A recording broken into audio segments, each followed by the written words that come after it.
Olá, sou Márcio Vado, estamos aqui no Centro Albatroz de Inovação.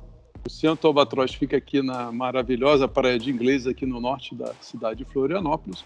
E o programa Empreende Mais, que ocorre todas as quintas-feiras às 18 horas, hoje tem o prazer de receber Natasha Aires. Ela é atuária, né? Trabalha na empresa Towers Watson. Ela tem muitos anos de conhecimento nessa área e ela vai falar sobre um tema muito importante, tanto para a pessoa física quanto para a pessoa jurídica, né, na figura do empreendedor, que é a questão da previdência, né? Muito no Brasil tem um descasamento, né? As pessoas têm dificuldade de se preparar para o futuro, né? Muitas vezes tem questões financeiras que são meio que assombrosas, né? Então as pessoas evitam e aí acabam entrando numa rota que é ruim, né? De não chegar lá na frente e não ter uma renda suficiente para se manter, né? E hoje nós vamos conversar então com ela. Eu queria, Natasha, agradecer muito aí a sua presença. Sei que você tem uma ocupação bastante intensa, agora está ocupando um posto internacional. Eu queria que você falasse um pouquinho aqui para a nossa audiência, né? Quem é você, quais são as suas qualificações, né?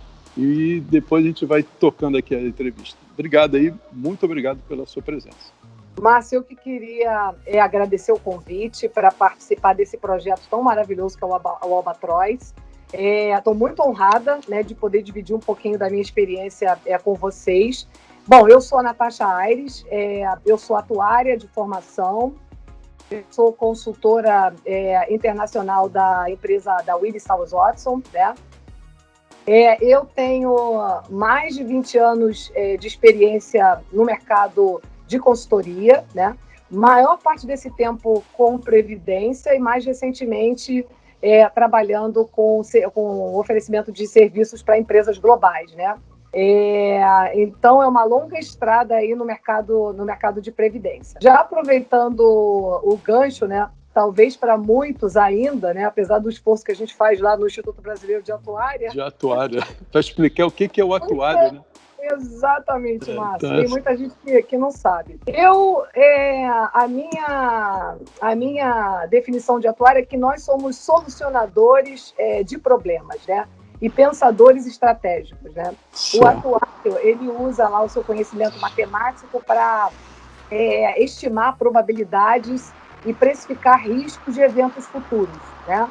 Então, a gente tenta, falando de uma maneira lúdica, simplificar o que vai acontecer lá na frente. Certo. Eventos futuros, você está falando que pode ser a renda futura, pode ser um sinistro, um acidente, né? Pode ser a morte. Tudo isso vocês estão preocupados em precificar, no certo sentido, e oferecer serviços que atendam essas demandas, né? Exatamente. A nossa atuação, por exemplo, o mercado de previdência, a gente ajuda as empresas que patrocinam planos de aposentadoria no custeio desses planos, né? E aí, quando você vai no custeio desses planos, a gente tenta estimar por quanto tempo as pessoas vão viver para receber uma renda. Aí a gente trabalha a probabilidade dessa renda ser convertida para uma pensão por morte na família. A gente estuda também o risco de um colaborador se invalidar antes de alcançar a idade de aposentadoria. A gente também fala sobre o desligamento das pessoas, que a gente chama de rotatividade, né? Todos esses elementos. E aí, estou falando de previdência. Se a gente expandir para seguros, a gente é responsável pelo cálculo dos prêmios de seguros, pelas provisões das seguradoras. No mercado financeiro, a mesma coisa, os modelos de previsão, de rentabilidade, tudo isso. Onde tem risco e probabilidade, o atuário pode ter alguma participação. Pode contribuir, né? Na área médica, inclusive, né? Planos de saúde. Também, exatamente. Né? Na precificação das provisões, a precificação dos produtos, todo tem envolvimento dos atuários. Sim, então, uma ciência matemática, né? A ciência atuarial. E são muitos atuários hoje no Brasil. Quem gosta dessa área vai encontrar dificuldade ou facilidade para se posicionar atuando como atuário. Como é que você vê? Você é do IBA, né? Você é diretora do IBA também, né? Que é o Instituto Brasileiro. Eu fui diretora do IBA durante 4 mandatos seguidos. Aí meu último mandato terminou no ano passado. Eu tá. não me candidatei de novo. Mas eu continuo lá no Instituto Brasileiro de Atuária coordenando a comissão de benefícios pós-emprego, né? Que a gente ajuda o mercado na questão da precificação dos riscos das empresas com o pacote de benefícios que elas oferecem para os seus colaboradores, né? Entendi. Então, eu estou coordenando essa comissão de mercado lá hoje. Mas sim, fiquei 4 mandatos lá, foram 8 anos de contribuição, trabalho contínuo para o Instituto Brasileiro de Atuária. Hoje em dia, Márcio, nós somos em torno de 3.000 atuários. No Brasil, né? No Brasil, por aí. É pouco, né? É pouco, é uma profissão que ainda tem poucas pessoas atuando. No passado era muito mais restrito, né? Sim. Geralmente o atuário tem bastante oportunidades no mercado de trabalho justamente por isso. Então é uma área que tem bastante oportunidades, então, né? Para um jovem que está indeciso sobre o que fazer na vida, né? E gosta de matemática, né? Tem que gostar de matemática, né? Tem que gostar de matemática, tem que gostar de estatística. Mas é legal. Mas é muito interessante. Sim, a gente até, às vezes, participa lá, por exemplo, lá nas universidades, né, para falar sobre carreira, sobre oportunidades futuras para os estudantes também. E também a gente estimula a continuação no mundo acadêmico. Tem muitos desafios das ciências atuariais, né? E eu falo muito sobre forecast, por exemplo, sobre estimativa de eventos futuros, e tem espaço ainda para pesquisa, para evoluir, né? Sim. Então, não só no mercado de trabalho, mas também no mundo acadêmico tem muitas oportunidades. Né? Sim. Agora vamos falar um pouco mais diretamente para quem nos está assistindo aqui, né? Qual que é, na sua visão, o que é a previdência em si, né? Se você pudesse definir previdência. Por que eu tenho que pensar em previdência, né? E por que é importante a gente saber disso e se educar com relação a esse assunto? Previdência, para mim, é um planejamento o planejamento financeiro para aquela idade em que você ou não vai ter mais capacidade laborativa, né? Ou porque você também quer dar uma parada, fazer outras coisas com a sua vida, né? A gente sempre associa a previdência só com a aposentadoria. Mas você também pode fazer um planejamento previdenciário, né, e planejar, por exemplo, uma parada de trabalhar, por exemplo, se você trabalha no mundo corporativo, ou se você realmente quer determinar uma idade certa para parar de trabalhar, você pode fazer um planejamento também para ter essa renda no futuro, né, que te garanta o sustento e você poder investir, por exemplo, em outros projetos. Então, a Previdência, para mim, tem essa questão de você planejar o futuro, né? Certo. Que está por trás desse sistema todo, né? Sim, ou seja, eu devo parar e pensar, né? Se eu continuar somente trabalhando, possivelmente eu nunca vou conseguir parar de trabalhar, porque eu preciso da minha renda de salário e a renda que a Previdência Pública oferece normalmente é muito pequena, né? Então, me educar para que eu tenha uma fonte externa, né, uma fonte adicional, que vai me garantir um recurso financeiro no futuro que eu possa usufruir dele ou para curtir a vida ou para desenvolver novos projetos, é isso que basicamente você está nos contando aqui. E muitas pessoas não têm não param, né, se envolvem tanto com o trabalho que esquecem simplesmente desse lado, né? Porque agora, para a gente chegar nesse valor de reserva, né, nesse valor de dinheiro que possa me garantir uma renda no futuro, existem vários fatores. Eu queria que você comentasse sobre eles. Por exemplo, os aportes, a taxa de juros, ou seja, qual é a expectativa de juros para poder ter esse montante no futuro, né? A questão do tempo, por que é importante na Previdência se começar cedo, né? A questão da longevidade, da sobrevida. Faz uma apanhada. Exatamente, Márcio. São vários fatores que vão determinar o valor da sua renda na aposentadoria.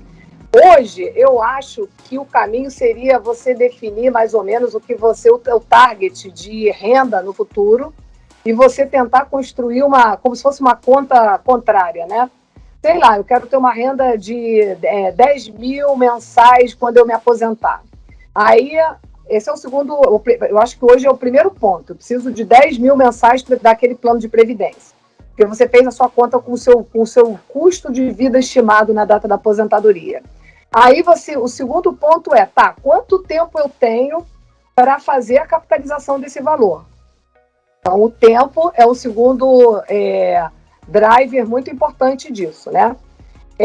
Aí, terceiro ponto, quanto eu posso disponibilizar mensalmente para construir essa renda no futuro? Porque se você não tem, por exemplo, eu tenho 30, quero me aposentar com 50, com uma renda de 10, para isso eu tenho que contribuir com 50% do meu salário mensal. Não dá. Aí você mexe no tempo. Então, o valor da renda, o tempo, e a outra coisa, a sua capacidade financeira, né? E um outro pilar muito importante são os investimentos, né? Porque onde você aplica o dinheiro, exatamente, né? Exatamente. Porque é uma balança, né? Quanto maior o retorno dos investimentos, menor o nível de contribuição, desembolso do seu salário você vai precisar fazer no futuro, né? E mais rápido, talvez eu chegue no meu valor estimado, né? Exatamente, exatamente. Isso é muito desafiante para nós brasileiros, né? Primeiro porque a gente vem de uma cultura, de uma economia, de uma história, né? De taxa de juros muito altas, né? Então, a gente, sem correr quase nenhum risco, lógico que taxa de juros, renda fixa também tem risco, mas é um risco muito menor, né, do que bolsa de valores, por exemplo. A gente vem dessa cultura de não mexer com carteira, não entender sobre bolsa, sobre investimentos mais sofisticados, em que você corre um nível de risco maior para poder ter um nível de retorno maior do que o da renda fixa, né? Então, também estruturar uma carreira que seja adequada ao seu objetivo de longo prazo, né?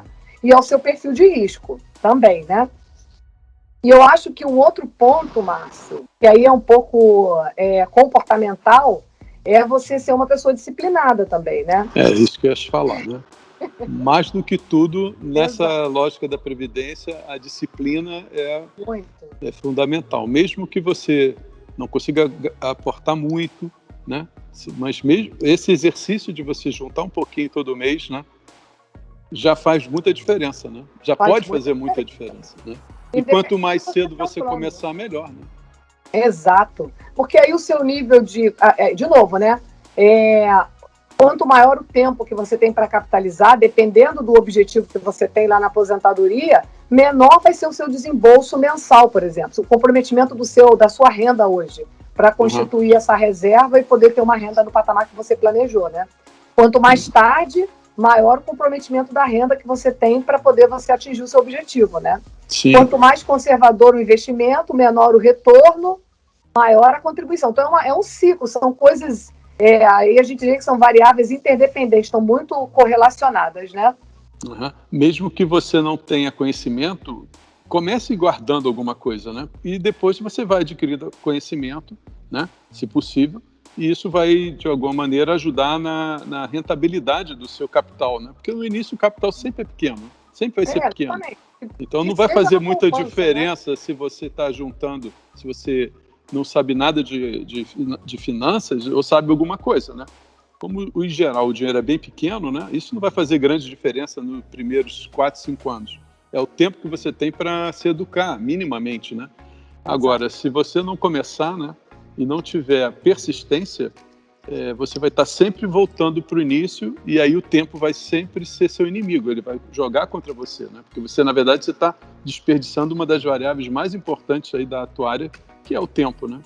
Exatamente, exatamente, Marcos. Então, se o pai consegue fazer já, né, o filho não tem educação financeira nenhuma, porque é uma criança, mas se o pai já tem essa visão e já começa a fazer por ele essa poupança, digamos assim, né, eles já não estamos mais falando de 30 anos de acumulação, podemos estar falando de 30, 40, 50 anos, né? Exatamente, exatamente. E aí o esforço é menor, né? É menor, o esforço é menor, com certeza. Uma mudança que a gente vem assistindo no mercado financeiro, né? digamos, essa parte de investimentos de pessoa física, né? Você viu o boom que deu na Bolsa de Valores no ano passado de pessoas físicas entrando na Bolsa, né? Sim, exatamente. Por conta dessa mudança de perfil da taxa de desconto, da taxa de juros no Brasil, que caiu bastante. Tudo bem que agora já está subindo de novo, mas... Infelizmente. Mas assim, a tendência é que a gente caminhe para um cenário de maior estabilidade econômica, em que as taxas de juros, né, vão ser mais baixas, né? Então, eu acho que as pessoas cada vez mais vão precisar entender um pouco sobre os produtos que são oferecidos, se proteger de fraude, de pirâmides, que também tem aumentado muito esse tipo de situação, né, Márcio? Sim. E promessas de ganhos no curto prazo que não fazem sentido, né? Sim, então, tem muito escândalo assim. Tudo isso faz parte da educação financeira também, né? Porque esse ponto que você falou é interessante, porque quando a renda fixa desceu para um patamar muito baixo, as pessoas físicas começaram a ver que não tinham renda, né? Olhavam lá o seu saldo, né? Aquelas que já tinham algum valor, e aí começaram a ir para a Bolsa. Mas isso não quer dizer que elas vão ter sucesso, porque se elas não tiverem educação, estão arriscadas a colocar todo o patrimônio em risco, né? Aplicar mais ou investir mais do que deve, né? Como a gente tem vendo também nesses últimos 2 anos, esse boom das criptoativos, né? Muitos jovens e outros estão fazendo meio loucuras aí no mundo, né? Alguns, né? Você só sabe os casos que deram certo, mas quantos casos deram errado, né? É verdade. De novo, né? O que eu observo assim, ao meu redor, eu sou muito de prestar atenção nas pessoas ao meu redor, na família, né? Os comentários, como é que as pessoas cuidam da sua parte financeira também. Eu vejo que nós, culturalmente, a gente está muito interessado num ganho de curto prazo. Né? Milagre, né? Nós somos Exato. Aí você vê um primo falando que está num esquema de pirâmide. Ele não sabe que é uma pirâmide, mas ele te conta, olha, esse investimento, você fala, cara, você está numa pirâmide. Se você for no final da fila, você vai perder esse dinheiro, né? Sim. Aí, o cara está acreditando, está ali encantado porque ganhou não sei quantos, é o mais esperto, né? Vou ficar nesses investimentos que rendem pouco, se eu posso dobrar meu capital em um ano. Pode dar sorte de estar no início. Como você pode ser um cara que vai perder tudo. Vai perder tudo. Então, assim, eu acho que a gente também tem que entender que não tem almoço grátis, né? É verdade. Tudo é construído com planejamento, com responsabilidade e conhecendo os riscos, né? Risco não é só coisa de atuário, né, Márcio? Sim, é verdade. A gente tem que estar colocando isso na mesa, né? E hoje em dia a lógica da juventude em geral, e é por isso que é até difícil você falar de previdência, né? Porque a gente, quando começa a falar de previdência, a gente, não, daqui a 30 anos. Eles não estão pensando daqui a 30 anos, estão pensando daqui a uma semana, daqui a um mês no máximo, né? Então fica bem complicado você... E eles querem resultados rápidos, né? Querem sempre a forma milagrosa. Então, nesse mundo da previdência, isso não vai funcionar, né? Não vai funcionar. Pode dar certo durante um prazo, durante um momento, mas no longo prazo isso vai dar problema, né? Então é importante ter uma consistência, né? Entender um pouco do que se está se falando, né? E basicamente essa questão do risco, que também é uma variável que as pessoas têm em geral um comportamento de assumir riscos acima da capacidade dela, né? Por até desconhecimento ou por empolgação, né? Exatamente. Você conheceu o seu perfil de investidor, você não digo nem só de investidor, não, seu perfil mesmo, né? De tolerância ao risco. Né? Você é o quê? Aquele cara que se desespera quando as ações que você comprou tem uma queda, né? Sim. Aí você é daquele que se apavora e já quer realizar a perda, em vez de esperar um pouco mais. Em vez de esperar, exatamente. Porque a bolsa é uma grande escola, né? Geralmente não tem nenhum investimento que supere a bolsa, desde que você considere um cenário de longo prazo. Sim. Porque você vai jogar dinheiro na bolsa, né? No curto prazo você pode se dar bem, mas você também pode ter uma surpresa negativa, né? Negativa. Eu vi isso acontecendo no passado, né?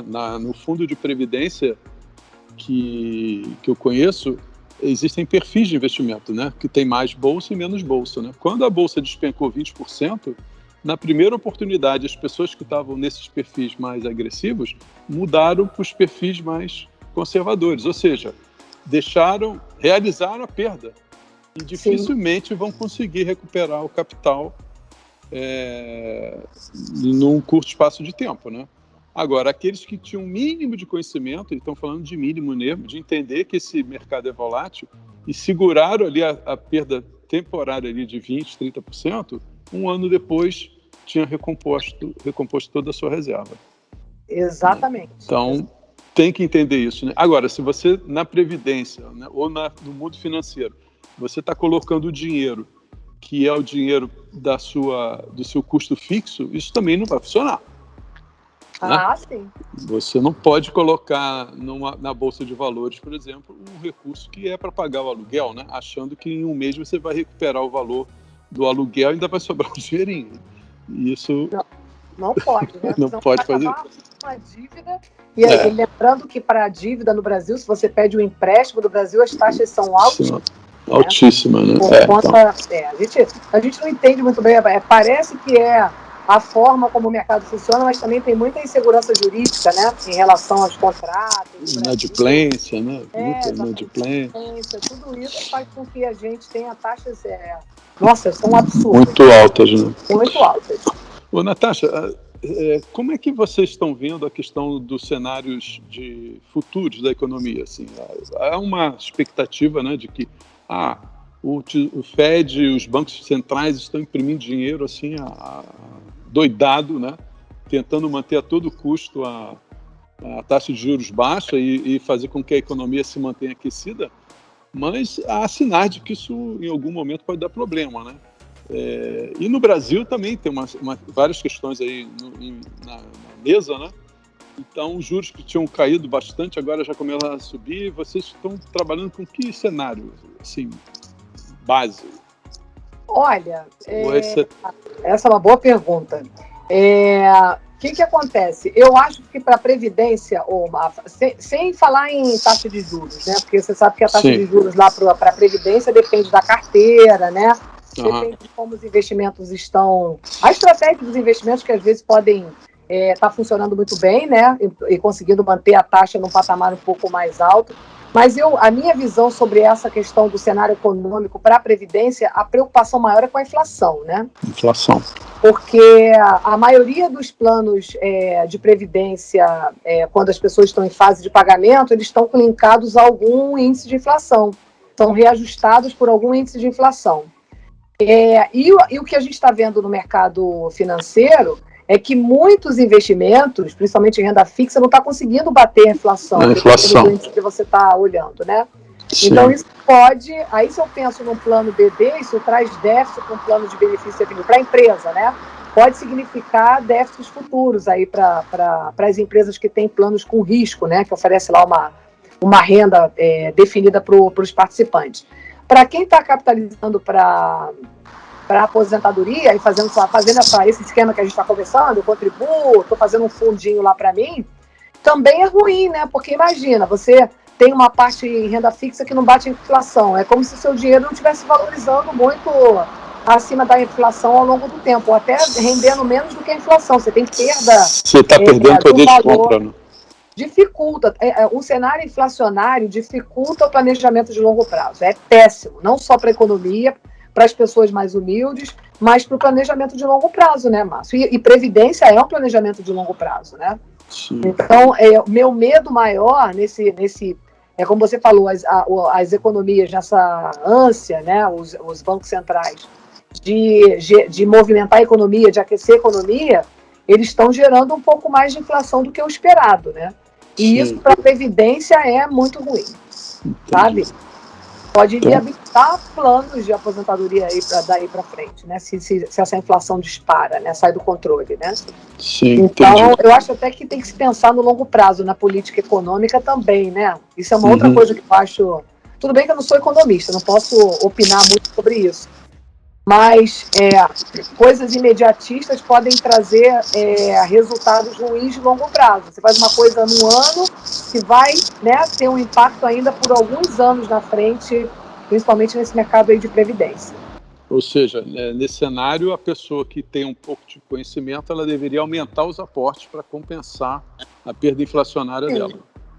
E isso realmente é bem difícil de fazer. Difícil.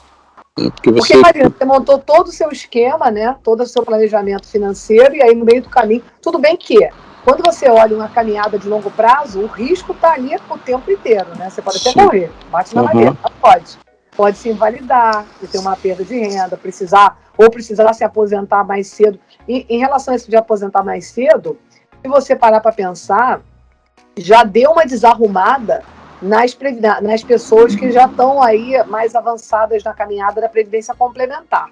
Vou te explicar. Como com a reforma da Previdência, né, houve uma postergação do benefício da Previdência Social, né, e todo o sistema de Previdência Complementar ele estava ancorado no benefício da Previdência, ele é complementar à Previdência Social. Então, provavelmente, e aí a idade média de aposentadoria estava em torno de 54 anos. Eu não tenho esses números, mas é um número que tem na minha cabeça, ô Márcio. Depois eu posso até compartilhar com você. Mas é mais ou menos isso. 53, 54, que tinha aquela idade mínima de 53 anos, lembra? Sim. Exatamente. E isso foi lá para 60, 60 e pouco, considerando lá já regras de transição e tudo, né?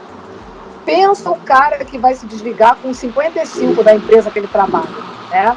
Ele pode até receber lá o benefício do plano de aposentadoria, mas você concorda que um pedaço da renda está capenga? Porque o INSS só aí daí a 5 anos. Vamos pensar, o cara que foi para 60, mas se desliga da empresa aos 55, porque foi desligado. Agora, se você pode ficar mais, você vai ficar numa situação como essa, mas vamos dizer que você foi desligado, né? Então, criou uma necessidade de capitalizar um pouquinho mais para esse tempo adicional que você vai levar para ser elegível ao benefício da Previdência Social. Dando um exemplo de como as coisas podem, até por uma questão conjuntural, né, mudar o seu planejamento, né? Sim, e se ele não se recolocar, ele vai ter que continuar contribuindo, porque também senão não vai contar tempo, né? Exatamente. Então... Mais um fator que entraria aí na sua conta, né? Um fator inesperado. Que não tem como você mapear tudo, né? Você vai calibrando o seu planejamento à medida que os anos vão correndo e as coisas vão acontecendo, né? Sim, você vai ter que fazer os ajustes periódicos, né? Exatamente. Na sua expectativa de parar de trabalhar, eventualmente no limite de contribuição ou de aporte que você precisa fazer, né? Exatamente. Tá bom. Eu queria abordar também agora um outro tema que é legal e que o atuário também tem envolvimento completo, que é a questão da longevidade, né? Muitos dos problemas que a gente vê hoje na Previdência, o rombo da Previdência, é claro que existem outros fatores que eu não vamos entrar no mérito aqui, mas a longevidade me parece que é um dos que mais provocou essa questão dos déficits nos planos de benefícios, tanto dos públicos, né, dos governos, né? Você vê países da Europa, todos eles fazendo reformas já há muitos anos, porque o sistema já estava quebrado, porque as pessoas vivem muito mais. Esses planos foram concebidos para uma expectativa de vida muito menor do que a atual, né? Então, como é que é isso aí da longevidade? E aonde a gente vai parar, né? Não, Márcio, você sabe que um dos desafios do atuário é tentar estimar por quanto tempo a pessoa vai ficar viva para receber uma aposentadoria. Lógico que porque imagina, né? Você tem que ter algum parâmetro. A gente trabalha com as tábuas de mortalidade. O Brasil, hoje, ele tem existe uma tábua de mortalidade de 100% brasileira, que ainda a Previdência Complementar Fechada, né, que é onde está a maior parte uma grande parte do capital de Previdência, ainda não trabalha, né, é desenvolvida pela UFRJ e pela FENAPREV. Chama BR-EMS, né? É uma tábua 100% brasileira, que tenta capturar aí a expectativa de vida média do brasileiro. Mas não fica... saiu até uma versão nova, agora, em abril, que foi publicada pelo IBA até recentemente, né? Porque essas tábuas passam por diversos testes e tal. Eu ainda não olhei para se teve alguma mudança significativa na expectativa de vida, né? Mas... a gente está sempre tentando renovar esses estudos, tentar refletir essa meta. Porque, assim, ao longo dos anos, o que aconteceu para a expectativa de vida das pessoas aumentarem? Melhora nas condições de vida, vacina, A tecnologia no setor de saúde, hoje você consegue diagnosticar doenças graves com Muito antecedência, antecedente. sofisticadíssimos, né? Que aumenta a expectativa de pessoas com doenças crônicas, né? Você vê o HIV, era mortal, Mortal, pouco tempo atrás, e agora é uma doença crônica. Como? Cuidado com um coquetel, dando um exemplo, né? Olha aí, veio o Covid, desenvolvemos uma vacina num prazo recorde, várias vacinas num prazo recorde. Tudo bem que o Covid está discutindo aí no mundo o impacto do Covid na longevidade. Né? Parece que ele deu um degrauzinho para baixo aí naquela curva que só vinha ascendente, né? Mas eu acho que logo recupera, eu acho. Eu acho, primeiro, esse evento é um evento que estamos no meio dele, ele está acontecendo ainda. Então é muito difícil você projetar no meio do evento um impacto no cenário de longo prazo. Da futuro de longo prazo, né? Eu lembro que no final do ano passado a gente estava fazendo os estudos lá dessa parte de contabilização de riscos de pacote de benefício a empregado, e aí os auditores estavam pedindo para refletir o Covid, né? Porque principalmente no UK, que teve bastante mortes, Estados Unidos e tal. E foi feito alguns estudos rapidamente, assim, uma olhada geral, e não teve muito impacto, não. Foi projetado um impacto pequeno no longo prazo, mas esses estudos, assim, bem preliminares, né? E os atuários que participaram disso, sempre dizendo que ainda tem que se observar mais, tem que se estudar mais. Então, eu, como atuária, eu diria que ainda são inconclusivos, né? Os impactos da Covid na longevidade, né? Eu apostaria aí que a gente vai continuar aumentando. Aumentando, né? Do tempo que eu trabalhei com Previdência, eu vi a tábua de mortalidade, que chama? Tábua de mortalidade. A tábua de mortalidade alterar pelo menos umas 4 vezes. A cada 2, 3 anos, você fazia a conta, verificava o número de óbitos versus o número de óbitos que a tábua previa, né? E isso só fazia não coincidir com a tábua, né? Você morria sempre muito menos do que a tábua estimava, né? Exatamente. E você, então, ia sendo obrigado a ir melhorando, né, a expectativa de vida, de longevidade das pessoas, né? Exatamente. E aí, olha, nós estamos falando, isso que você está comentando, quando a gente olha a população de uma empresa, né? A gente está olhando aí se você pensa, por exemplo, numa empresa estatal, numa empresa multinacional, em que o nível de renda é muito alto, que as pessoas têm acesso a um serviço médico de qualidade, aí se pode esperar realmente uma expectativa maior para esse grupo, né? Ainda até maior, né? Exatamente. Tipo europeu, né? Mas se você pega a população em geral, provavelmente tem um impacto, né, das pessoas que não têm acesso, as pessoas que não têm acesso a uma alimentação de qualidade. Isso acaba prejudicando, né? Diminuindo. Então, assim, eu acho que é muito principalmente o Brasil, que a gente tem um cenário de desigualdade social muito grande. Aí estou falando de Brasil, né? Sim. Essa questão da longevidade, ela é bem heterogênea, né? Sim, mas geralmente os grupos que têm condições de se planejar para aposentadoria, né, de fazer um planejamento previdenciário, esses grupos provavelmente vão ter uma expectativa de vida alta. Maior. Exatamente. Mesmo então, sendo heterogênea, a tendência é de alta ainda, né? Independente do grupo, né? Cada grupo tem uma expectativa de vida que é bem diferente em várias regiões do Brasil, né? Às vezes, talvez até dentro de se você analisar esses grupos dentro de do mesmo estado, vai dar diferente, né? Mas ela vem sempre aumentando, né?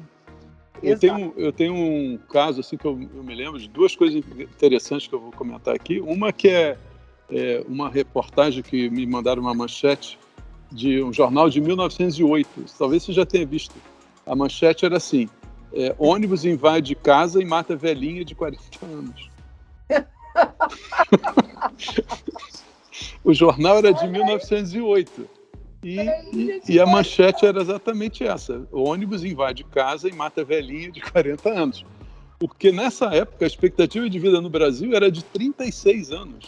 34 anos no início do século. Agora, eu acho que estava, antes Covid, em torno de 76 geral. 76 anos geral, né? Então, você vê que absurdo, né? Um pouco mais, né? A mulher é tipo 80 e o homem é 50 e pouco. Exatamente. Isso é outra coisa, né? O exemplo que eu gostava de usar também era a da minha mãe, por exemplo, que nasceu em 1925. Então, ela tinha a expectativa de durar uns 36, 40 anos. Ia morrer velhinha, né? Pois bem, ela foi morrer com 85 anos. Morreu cedo, né? Para os padrões atuais, né? Morreu relativamente cedo. Então, você vê como que aumentou e como mudou isso, né? Quando você pega um tempo um pouco maior, né? E aí você entende por que os sistemas de previdência quebraram, né? Estão quebrando e você precisa fazer reforma, né? Precisa sair e tirar o risco, né? Não tem como, né? Exatamente. É por isso que tem esse movimento tão intenso de transferir o risco de longevidade para o participante. Para a pessoa física. Se eu estou falando de você como colaborador de uma empresa, né? Se tem um plano de aposentadoria, a empresa vai transferir esse risco. Você vai fazer a gestão do dinheiro, ela te ajuda a capitalizar, mas a responsabilidade depois de começar a receber é sua, de quanto vai tirar, qual é o investimento que você vai alocar os seus recursos e tudo. Justamente por isso. Porque a gente não sabe, né, para onde, quanto tempo. Olha, você sabe, você falou em reportagem, eu não sei se você leu aquele livro do Noah Harari. Sim, li. 21 lições para o século XXI.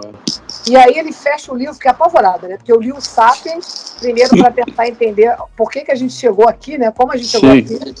Eu acho esse mundo muito complexo, muito louco. Falei, gente, uma hora a gente estava lá caçando, pescando, nômades. Como é que é? Então, o Sapiens foi uma ótima aula para entender por que a gente chegou aqui, como a gente chegou aqui. E essa 21 lições do século XXI, ele fechou o livro com uma coisa muito impactante, falando que existem já estudos falando dos amortais. Amortais, que são as pessoas que não morrerão de doença. Para ela morrer, alguém vai ter que matar. Sim, Se sofrer um acidente, o carro bater, ela pode morrer, mas senão existem técnicas de prolongamento da vida, de inteligência artificial e outras coisas que vem por aí que... Você já ouviu isso então, né? Já, sim, Então você imagina um cenário de previdência... Num mundo desse, né? Com os amortais, né? Então é tipo... Tudo bem que acho que no cenário desse você não pode parar de trabalhar, né? Porque não vai ter dinheiro no mundo que chegue. Né? Você não... eu acho que... E também, infelizmente, não vai ser para todo mundo, né? Como sempre, um grupo vai conseguir... Porque isso é caro, né? Provavelmente vai ser caro. Exatamente. Mas eles são minoria num primeiro momento, como tudo. Depois passam a ser maioria também, né? Como a gente vai saber, né?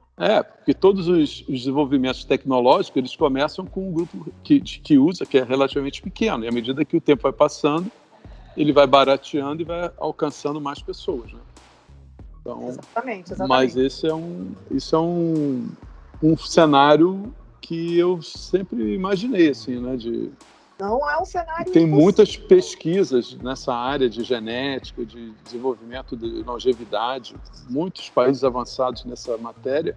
E, por outro lado, existe um paradoxo aí que, ao mesmo tempo que isso tudo caminha para levar para esse lado da longevidade, por outro, existem populações que estão submetidas a questões de comportamento e consumo muito erradas e que estão se prejudicando. Então, você vê hoje a questão da obesidade mórbida. Em diversos países isso já é um problema grave. Crianças com problema de pressão alta com 10, 12 anos. Então, realmente é um mundo bem, bem louco, né? Se por um lado, tudo busca, né, a longevidade, por outro, as pessoas têm comportamentos que vão no caminho oposto, né? Exatamente. Você vê quantas variáveis a gente precisa considerar para tentar estimar, né, a expectativa de vida das pessoas, né? A gente está falando de renda, de acesso à saúde, de hábitos. São muitas variáveis que precisam ser modeladas para a gente poder trabalhar essa questão da expectativa de vida. Por isso, lembra quando na verdade, não sei se eu comecei a falar, se eu falei isso aqui, mas eu sempre sou muito entusiasta dos estudos, né? Científicos em relação a isso, sabe? Sim. Eu acho que em termos de estimativa de expectativa de vida, né, de tábua de mortalidade, digamos assim, de longevidade e tal, eu acho que a gente ainda tem muito espaço para estudar e para evoluir, para a gente construir tábuas que possam refletir toda essa complexidade que a longevidade engloba, né? Não é uma resposta simples, né? Simples, é bem complexo. A forma como a gente vai modelar a longevidade no futuro, ela tem diversas características que precisam ser consideradas, né? Então, a gente ainda tem um longo caminho pela frente até a gente conseguir modelar isso da forma mais adequada. E acho que vai ser sempre essa questão vai estar sempre você vai estar sempre estudando isso, não vai parar. Sempre capturando as novas tecnologias ou os novos dados, né? Por exemplo, a gente está falando dos amortais, está falando do pessoal que está se alimentando mal, que não está cuidando da saúde, que está encurtando o seu tempo, né? Exatamente. Provavelmente vai ter uma média aí dessas questões, né? Vai ter cada uma vai ter um peso diferente na questão da estimativa da longevidade. Ok. Então, vamos mudar um pouquinho agora dessa questão para tentar explicar um pouco a questão das previdências, né? Tipo, hoje você tem a previdência complementar, né? Que são empresas que oferecem planos que são de previdência, né? Acho que isso aí se chama previdência fechada, não é isso? Previdência complementar, você tem a aberta e a fechada, né? Como é que é isso? Exato. Isso é uma grande confusão, né, no Brasil. Porque, assim, a gente tem, quer dizer, a base do sistema previdenciário brasileiro é o INSS, né? Certo. Então, tudo começa ali com a questão do INSS. E aí, a gente tem a previdência complementar, e a previdência complementar, ela tem duas modalidades, né? A modalidade que são, que na verdade eu chamo de veículos financeiros, né? Qual é o veículo que faz a gestão daqueles recursos. Só uma dúvida, ela é complementar porque exatamente o nome complementar vem para dizer o seguinte, a previdência pública ela não vai ser suficiente para você, né? Você precisa complementar, ou seja, precisa fazer um outro aporte, né? Porque todos nós que trabalhamos, em algum momento, a gente fazia pagamentos para o INSS. Era descontado na nossa folha de pagamento, certo? Certo. E esse recurso, de alguma forma, ia reverter em benefício futuro do INSS. Mas quem quer ter uma renda maior do que o INSS precisa fazer uma complementar, né? Ou seja, precisa gastar um pouquinho, guardar mais um pouquinho, além do que já guardava para o INSS. É isso, né? Corretamente, exatamente isso. É complementar o INSS. E todo o nosso sistema de previdência complementar está baseado, parte do INSS, para construir uma... porque a ideia, qual é o objetivo? O objetivo é você, na aposentadoria, ter um determinado percentual do seu último salário, né? É assim que se constrói, né? E essa construção do percentual do seu último salário é que eu te falei, que eu entendo que hoje a gente já evoluiu para um conceito de você definir primeiro quanto você precisa ganhar na aposentadoria para você trabalhar a sua estratégia de alcançar aquele objetivo. Lembrando, como a gente falou, que tem várias coisas que podem acontecer no meio do caminho, mas tem que se começar, né? E aí você falou que tem dois veículos, né? O aberto e o fechado são os veículos, digamos. Exato. O fechado é porque é uma previdência que é oferecida por uma empresa para os seus colaboradores, né? Então, ela não aquele plano, ele é administrado, ele só é oferecido para os colaboradores de uma determinada empresa, o que a gente chamava dos fundos de pensão, chama de fundos de pensão. Fundos de pensão. Né? Exatamente, tradicionalmente. E a entidade aberta, ela é oferecida para a pessoa física, ela é um produto... Aí tem sempre uma discussão se é um produto financeiro ou se é um produto previdenciário, mas as entidades abertas são oferecidas pelas seguradoras, você pode fazer uma adesão individual, né, aos planos que tem. Na verdade, são contratos que têm fundos de investimentos atrelados àqueles contratos, e você vai fazendo os aportes ali dentro daquele contrato e vai tendo o seu dinheiro capitalizado dentro das condições daquele contrato, de acordo com o fundo de investimentos que você escolheu, né? E as empresas também patrocinam planos nesses veículos abertos, porque é muito menos burocrático, né? Então, se você vai implementar um plano de contribuição definida, se você compara o veículo entidade fechada com o veículo entidade aberta, que são os PGBLs, os VGBLs, é muito menos burocrático do lado do PGBL e do VGBL. Do que você ter uma fundação, por exemplo. Exatamente. Não, tem uma característica importante que é a questão da quando você tem um fundo fechado, normalmente o seu empregador, né, ele faz um aporte para você também, né? Exato. Você deposita R$100, por exemplo, e o patrocinador pode depositar até R$100 em geral, né? Exatamente. Então isso já é um benefício absurdo, né? Comparado com uma previdência em que você tem que somente contribuir com os R$100, ou você vai ter que pagar a sua parte mais a parte de um potencial patrocinador, né? Exatamente. A questão é a seguinte: se você trabalha numa empresa que oferece um plano de previdência complementar, não importa qual ele seja, provavelmente vale a pena você aderir só por isso. Qual é o investimento que você coloca R$10 e, sei lá, ganha 10 instantâneo. Ou mais 10 também, ou mais 15, aí depende da política da empresa. Né? Então, assim, por favor, se vocês trabalham numa empresa e vocês ainda não aderiram ao plano de aposentadoria da empresa, que faz contrapartida para vocês, façam agora. Exatamente. Por vários motivos. É um estímulo à poupança de longo prazo. Você pode fazer seu planejamento tributário, porque existe o benefício fiscal de até 12% do salário que você contribui para a Previdência, você pode abater para fins de imposto de renda. Então, é um benefício direto que você faz no seu ajuste anual, né? Você tem o seu ajuste anual. E você não vai conseguir nenhum investimento que você coloca um dinheiro e qualquer coisa... De alguém já te dá... Isso foi bom você falar isso, porque eu até usar essa mensagem também, porque esse grupo realmente é um grupo privilegiado, né? São poucas empresas no Brasil que fazem isso, né? E se você está nos assistindo aqui, você está como a Natasha falou, né? Se a sua empresa tem um plano de previdência, você não aderiu, corra lá para fazer. Sabe qual é o número de pessoas que tem uma empresa que patrocina, mas não tem adesão no Brasil? Mais de 500 mil pessoas. Mesmo? O número não tinha. Nossa. Mais de 500 mil pessoas têm a possibilidade de ter entrar num plano, né, que a empresa oferece, e não fazem adesão. É uma pena. Realmente façam uma adesão. Se vocês estão escutando a gente, como o Márcio falou, façam daí que vem a questão da educação financeira, né? Mínima, né? Minimamente, exato. Conhecer os produtos que são oferecidos para você, né?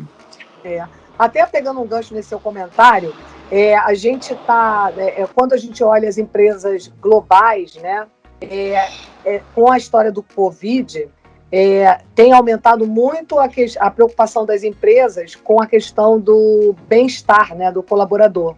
E o bem-estar financeiro faz parte dessa equação também. Sim. Então, a gente vai ver muitas empresas oferecendo educação financeira para os seus colaboradores a partir de agora, né? Entre outros programas de bem-estar. Mas a educação financeira, já que a gente está falando sobre planejamento, sim. Então...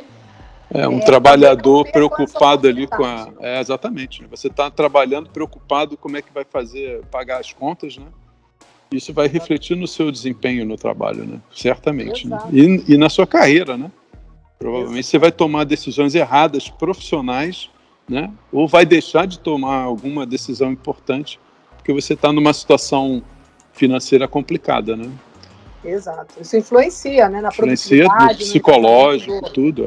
Das pessoas, com certeza. A situação financeira complicada, a gente fica, né, fazendo conta com a cabeça. E aí desvia o foco, né?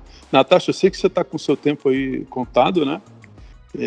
Só vocês acham que tem tempo mais uma perguntinha só, mais um curso, sim, aproveitar aqui a sua experiência toda. Nós aqui que estamos lidando com o empreendedor, né, existe nessa questão da educação financeira, você pode usar os mecanismos financeiros de investimentos e tal, mas o próprio ato de empreender já é uma forma de você trabalhar na sua renda futura, desde que você saiba, né, o que você está fazendo e como que, né, ainda mais num cenário de juros baixos, né? No cenário de juros baixos, você tem mais apetite ao risco, digamos, e empreender, fazer seu próprio negócio e digamos, no limite, enriquecer, vai fazer a sua renda futura que você tanto espera também, né, que você também pode conseguir de uma forma ou outra usando uma previdência fechada ou uma previdência aberta ou um mix dessas coisas. Você também não precisa necessariamente utilizar um banco que ofereça um serviço de fundos de previdência. Você pode tentar fazer a sua própria poupança, né? É mais complicado, mas você também pode, né? O que você vê do empreendedorismo, assim, assim, para você finalizar também, né? Como é que você vê para o empreendedor, qual a importância aí do empreendedorismo, né? Do negócio como uma geração de renda? Olha, eu acho que o mundo está mudando muito rápido, né? E com essa mudança, inclusive, já que a gente está falando de longevidade, tem muitas oportunidades de geração de ideias relacionadas à população mais velha, mais idosa. As pessoas estão vivendo mais. Algumas pessoas se planejaram ou tiveram acesso a esses planos aí de benefício definido, que hoje já tem uma renda muito mais alta, né? E que precisam de serviços, de apoio, né? Então eu acho que se você tem uma boa ideia, né, e se você tem vontade ou se planejou para investir num negócio como o Albatroz, por exemplo, em vez de você ter uma renda passiva, você pode transformar essa renda passiva numa renda resultante de um negócio bem sucedido, de uma ideia bem pensada, ou de um sonho que você tinha, né?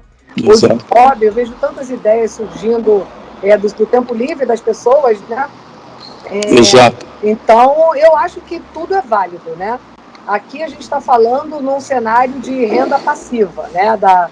De você pensar, e aí, como é que eu vou pagar as contas e vou viver a minha vida depois que eu não estiver mais trabalhando?